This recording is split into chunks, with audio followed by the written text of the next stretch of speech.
አንዳንዱ ወጣት ጫት መቃም ዘመናዊነት ስልጡንነት መስሎ ይታየው ይሆናል። የአደንዛዥ እጽ ውስጥ መዘፈቅ ስልጡንነት ሊመስለው ይችል ይሆናል። በእኛ ትውልድ ጊዜ የመርካቶ ስልጡኖች የሚጠቀሙበት ቃል ነበራቸው። ገሪባ ፋራ ይሉ ነበር። የራሴን ልምድ ልንገራቸው። ሁለተኛ ደረጃ ትምህርት ቤት መጨረሻ ላይ ነው ሲጃራ ማጨስ የጀመርኩት። ለምን ቢባል ስልጡኖች የምላቸው ሰዎች ሲጃራ ያጨሳሉ። እኔም ወጉ ይድረሰኛልኩና ጀመርኩ።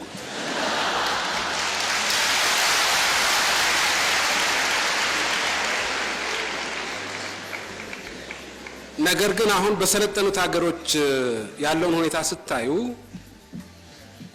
ሲጃራ የሚያጨስ ነው እንጂ ፋራ የሚባለው ገሪባ የሚባለው ሲጃራ የማያጨስ አይደለም። አሁን በሰለጠኑት ሀገሮች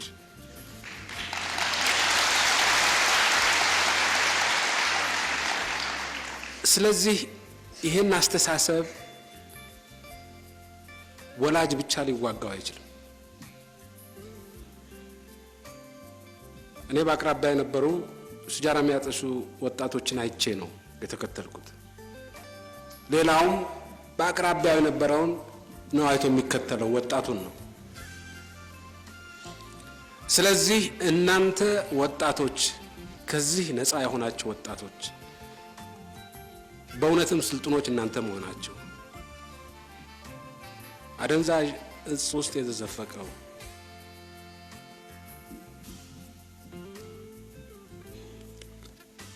ሌት ተቀን ጫት በመቃም ከሰውነት ወደ እንጨትነት የተቀየረ ሰው